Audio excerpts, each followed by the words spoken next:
বন্ধুরা, সেই পুরনো পদ্ধতিতে বাঁশ দিয়ে ছাঁচড়া বানিয়ে আজকে আমি আপনাদেরকে কই মাছ শিকার করে দেখাবো। আর হ্যাঁ, এই কই মাছ কীভাবে এই ছাঁচড়া বানাতে হয় বা কিভাবে এই ছাঁচড়ার মধ্যে কোন টোপ ব্যবহার করতে হয় আর কিভাবে আদারটা গাঁথতে হয় এবং কিভাবে এই ছাঁচড়া বানাতে হয়, এই সমস্ত কিছু নিয়েই থাকতেছে আজকের এই আলোচনার ভিডিও। তো চলুন বেশি কথা না বাড়িয়ে মূল ভিডিও শুরু করা যাক। তো আপনারা যদি এই ছাঁচড়া বানাতে চান তাহলে আপনাদেরকে যেটা প্রয়োজন হবে সেটা হলো কিছু কচুরিপানার আগাম, কিছুখানি কুঞ্চি বা বাঁশ, আর কিছু কচুতা, আর আপনার যাবতীয় একখান দাও বা কাচ্চি, এগুলো আপনার প্রয়োজন হবে। এরপর আপনারা 2 ইঞ্চি পরিমাণের যে কুঞ্চি বা বাঁশ আনবেন সেটা কেটে নেবেন। 2 ইঞ্চি পরিমাণের যে কুঞ্চি বা বাঁশ আপনারা আনবেন সেটাকে আপনারা কেটে নেবেন। কেটে নেওয়ার পরে আপনারা ভিডিওতে যেরকমভাবে দেখতেছেন আর ঠিক এরকমভাবে আস্তে আস্তে আপনারা চাইতে ফেলাবেন। হ্যাঁ, দেখতেছেন আপনারা যতক্ষণ পর্যন্ত এই মাথার ওই মাথা একত্রিত না হবে ততক্ষণ পর্যন্ত আপনারা সকলে আর ভিডিওতে যেরকমভাবে দেখতেছেন ওরকমভাবে আপনারা সাফ করতে লাগবেন। হ্যাঁ, ভিডিওতে যেরকমভাবে স্টেপ বাই স্টেপ দেখতে পারতেছেন আর ঠিক এরকমভাবে স্টেপ বাই স্টেপ আপনারাও বানাবেন। দেখা যাচ্ছে আমাদের এই সাপটাটা অলরেডি তৈরি হয়ে গিয়েছে। তো এরকমভাবে আমরা বেশ কিছুক্ষণ সময় নিয়ে, আর হ্যাঁ, এই কাজটি কিন্তু আপনারা আস্তে আস্তে করবেন, সময় নিয়ে করবেন হাতে। যদি আপনার ব্যস্ততার কারণে করতে চান, ব্যস্ত হয়ে, তাহলে আপনাদের এখানে ভুল যাবে। কীরকম ভুল যাবে? আপনাদের এখানে যে একটু হালকা একটু বেশি এক জায়গা চাচা হবে সেই জায়গা থেকে কোড়া করলে ভেঙে যাবে। আর এটা হচ্ছে কোড়া ঠিকই হবে কিন্তু এটা অনেক জোর থাকবে। যখন মাছটা হালকা করে টোপটা খাবে, গালে নেবে, টস করে এমনি ওই সাপটাটা ফাঁক হয়ে যেয়ে মাছটা আর নড়তে পারবে না। হ্যাঁ, আপনারা যেরকমভাবে দেখতেছেন আমার ভিডিওতে আমরা চাষতেছি, আপনারা ঠিক এরকমভাবে চাষবেন। দেখতে পারতেছেন আমার এ পর্যন্ত বেশ কিছু সাপটা আমার বানানো হয়ে গেছে। এখান থেকে প্রায় আমি অনেকগুলো সাপটা আমি বানায় ফেলাইছি। তো সাপটা বানানোর পরে সাপটা দুই মাথায় হালকা হালকা করে আপনারা একটু সুসরি করে নেবেন। একদম সুসরি না, হালকা একটু বুতনো থাকবে।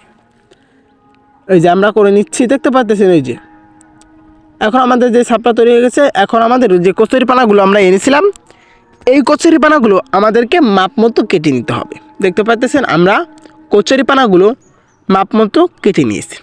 এরপর আমাদের যেটা প্রয়োজন হবে সেটা হচ্ছে কচুরিপানা। দেখতে পারতেছেন আমরা অলরেডি কচুরিপানা নিয়ে এসেছি। আর এই কচুরিপানার মাঝখানের অংশটুকুন আমাদের 1 সুতা বাঁধতে হবে, আর 1 সুতা যে সাপটা আছে ওই সাপটার মাঝখানে এরকমভাবে বেঁধে দেবেন, একদম পুরো মাঝখানে। আর হ্যাঁ, এটা আপনাদের ওখানে কী বলে আপনারা অবশ্যই কমেন্ট করে জানাবেন। এটা অনেক আগের যুগের জিনিস। আমাদের এখানে বর্ষাও বলে আবার সাপটাও বলে। দেখতে পারতেছেন আমাদের প্রায় সাপটাটা মাঝখানে বাঁধা শেষ, আর বসে গিরে দেবেন আপনারা অবশ্যই। তারপরে আপনারা একটা যে কচুরিপানা আছে ওই কচুরিপানা নেবেন, ওই কচুরিপানার মাঝে আপনারা বেঁধে দিবেন। বেঁধে দেওয়ার পরে এইভাবে মুড়িয়ে রেখে দেবেন। এভাবে আমাদের বেশ কিছুক্ষণ এই সাপটা বানানোর পরে আমাদের প্রায় সবচেয়ে লাস্ট যেটা আছে সেটা এখন আমরা তৈরি করতেছি। এরপরেই আমরা এই সাপটা পাতাতে যাব এবং কী টোপ দিতে হবে সমস্ত কিছু আপনাদেরকে বলবো। দেখতে পারতেছেন আমাদের যে লাস্ট সাপড়াটা আছে সেটা আমরা প্রায় এই যে বান্ধা ফেলাইছি। আর হ্যাঁ, এই ভিডিওতে যেরকমভাবে স্টেপ বাই স্টেপ দেখানো হচ্ছে এরকমভাবে আপনারা যদি তৈরি করেন তাহলে অবশ্যই আপনারা এই সাপটায় সফল হবেন। আর এখান থেকে আপনারা প্রত্যেকদিন অনেকগুলো মাছ শিকার করতে পারবেন। আর হ্যাঁ, যারা আমার চ্যানেলে নতুন তাদেরকে আমি বলবো অবশ্যই আপনারা সবাই চ্যানেলটিকে সাবস্ক্রাইব করে দিন। এরকম নিত্য নতুন ভিডিও যদি আমরা সারি সবার আগে আপনার কাছে পৌঁছে যাবে। দেখতে পারতেছেন আমাদের এই ছাপড়া নিয়ে আমরা এখন পাতাতে যাচ্ছি। এই যে আপনারা দেখতে পারতেছেন আমরা এখানে চলে এসেছি। এখানে একটা খানার মতো বড় একটা প্রাইভেট জাতীয় জিনিস। এখানে দেশীয় কই মাছ আছে, দেশীয় বা বিদেশীয় সমস্ত কই মাছ এখানে আছে। শুধু কই মাছ বাঁধবে এমনটা না, এখানে শিং মাছ, টাকি মাছ, সমস্ত মাছ বাঁধবে। দেখতে পারতেছেন আমাদের টোপ হিসেবে লাগবে সেটা ঘাস হরিণ। ঘাস হরিণ আমাদের টোপ হিসেবে লাগবে, তাই আমরা এখান থেকে কিছু ঘাস হরিণ শিকার করে ফেলাইছি। দেখতে পারতেছেন এখান থেকে আমরা কিছু ঘাস হরিণ শিকার করে সেই ঘাস হরিণ দিয়ে আমরা টোপ বানাবো। দেখতে পারতেছেন এই ঘাস হরিণ এখন আমি আপনাদেরকে দেখাচ্ছি। যত বড় হবে ঘাস হরিণ, একদম বড় হলে হবে না, মিডিয়াম সাইজ হলে ভালো হবে। আমাদের এটা একটু ছোটো, আপনাদের এখানে দেখা যাচ্ছে না কারণ ভিডিওটি ঘুলিয়ে গিয়েছে। এরপরে আমি চলে এসেছি ঘাস হরিণ নিয়ে আমাদের গন্তব্য স্থানে, এখানে আমরা পাতাবো। দেখা যাচ্ছে আমাদের এখান থেকে একটা সাপড়া আপনাদেরকে বের করে আমরা এখন পাতিয়ে দেখাবো। কীভাবে আদার গাঁথতে হয় বা টোপ গাঁথতে হয় সেটা আপনাদেরকে দেখতে হবে। এই টোপ গাঁথা যদি আপনারা শিখতে পারেন তাহলে অবশ্যই আপনারা সফল হবেন। দেখতে পারতেছেন এই যে আমরা ঘাস হরিণটি নিয়েছি, ঘাস হরিণের মাথার অংশ আমরা রেখে মাঝখান থেকে ভাগ করবেন, এজির অংশ ফালাই দিয়ে আপনার শালিক বা অন্য কোনো প্রজাতির পাখি মাখি থাকলে আপনারা খাওয়াতে পারেন। পরে আর যেটা থাকবে আমাদের অংশটুকুন ওর মধ্যে এই সাপটাটা আমরা ঢুকিয়ে দিয়ে দেবো। অবশ্যই আমরা সাপটাটা ঢুকিয়ে দিয়েছি। দেখুন এটা কাজটা কিন্তু একদম নির্ঘাত ঝামেলা মুক্ত আস্তে আস্তে করতে হবে। দেখতে পারতেছেন আমাদের সাপটা কাটা শেষ। এভাবে এক এক করে আমরা সমস্ত সাপটা গেঁথে নিয়েছি। ভিডিও বড় হয়ে যাবে না বলে আপনাদেরকে দেখাতে পারলাম না। এরপরে আমি এখান থেকে পাতাবো বের দিই। দেখা যাক আমাদের প্রথম যে সাপটা আছে ওই সাপটাটা এখন আমরা পাতাচ্ছি। আমাদের প্রথম যে সাপটা সেই সাপটা এখন আমি পাতাবো এই যে এখানে। এটা পাতানোর নিয়ম হচ্ছে আপনারা সামান্য কিছু পরিমাণ সুতো বাড়িয়ে রেখে আর সমস্ত সুতো আপনারা গুছিয়ে রাখবেন ওই যে কচুরি পানার যে আছে ওর মধ্যে। দেখতে পাচ্ছেন আমরা ফলাইছি। এরকমভাবে এক এক করে আমাদের প্রায় সমস্ত যে বর্ষাগুলো আছে বা আপনাদের ওখানে কি বলে সাপড়া বর্ষার যে কোনো জিনিস সেটা আপনারা কমেন্ট করে যাবেন।